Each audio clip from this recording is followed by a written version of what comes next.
ઉત્તરાયણનો પવિત્ર દિવસ છે, પુણ્યકાળનો દિવસ છે.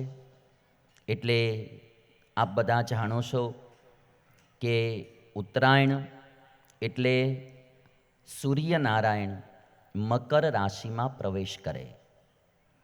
વિસ્તારથી તો હું તમને કાલે વાત કરીશ કે જે આપણા હિન્દુ કેલેન્ડર છે, ઇસ્લામ કેલેન્ડર, ક્રિશ્ચન કેલેન્ડર, ઈસાઈ કેલેન્ડર, હિન્દુ કેલેન્ડર, એ કઈ રીતે થયા, મહિનાઓ કઈ રીતે થયા, તિથિવાર કઈ રીતે, એની ડિટેલથી વાત હું કાલે બપોર પછી તમને સભામાં કરીશ.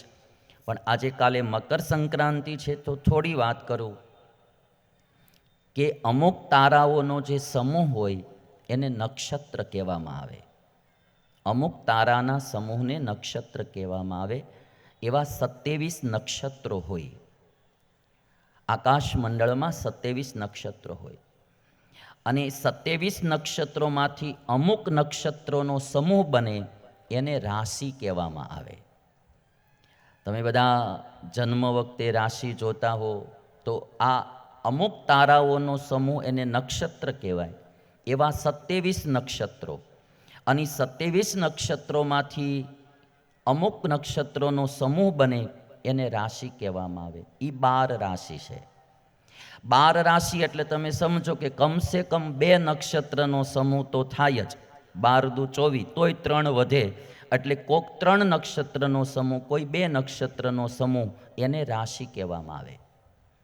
અને સૂર્યનારાયણ રાશિ 12, એ 12 રાશિને આધારે અંગ્રેજી 12 મહિના આવ્યા. અને 12 રાશિમાં સૂર્યનારાયણ એક રાશિમાંથી બીજી રાશિમાં પ્રવેશ કરે એને સંક્રાંતિ કહેવામાં આવે. એક રાશિમાંથી સૂર્યનારાયણ બીજી રાશિમાં પ્રવેશ કરે. એમાં આવતીકાલે સૂર્યનારાયણ મકર રાશિમાં પ્રવેશ કરશે એટલે એને મકર સંક્રાંતિ કહેવામાં આવે. ધનુ રાશિમાંથી મકર રાશિમાં સૂર્યનારાયણ પ્રવેશ કરે એટલે એને મકર સંક્રાંતિ કહેવામાં આવે.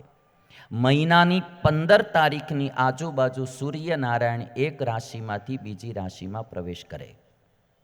તો આવતીકાલે સૂર્યનારાયણ મકર રાશિમાં પ્રવેશ કરશે. આમ તો આપણે બધા જાણીએ કે સૂર્યનારાયણ ચાલતા નથી, પૃથ્વી ફરે છે.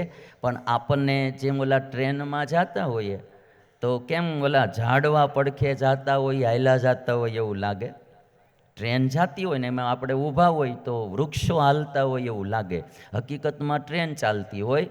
એમ સૂર્યનારાયણ તો સ્થિર છે, પૃથ્વી ફરે છે, પણ આપણને અહીંથી એવું લાગે કે સૂર્યનારાયણ ચાલે છે. એટલે આપણે સૂર્યનારાયણની વાત કરીએ કે સૂર્યનારાયણ એક રાશિમાંથી બીજી રાશિમાં પ્રવેશ કરે.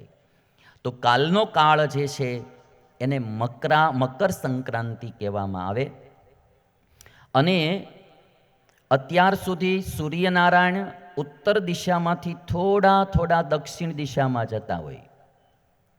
આ પૂર્વ, આ પશ્ચિમ, પણ પૂર્વમાંય ઠેઠ ઉત્તર બાજુ સૂર્યનારાયણ હોય ત્યાંથી ધીરે ધીરે 6 મહિના દક્ષિણ તરફ આવતા જાય. પણ કાલના દિવસથી સૂર્યનારાયણ હવે ઉત્તર તરફ અયન એટલે ગમન, ઉત્તર તરફ ગમન શરૂ કરશે. એટલે કાલના દિવસને ઉત્તરાયણ પણ કહેવામાં આવે.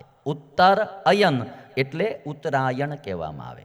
એટલે 6 મહિના હવે સૂર્યનારાયણ ઉત્તર દિશા તરફ જશે.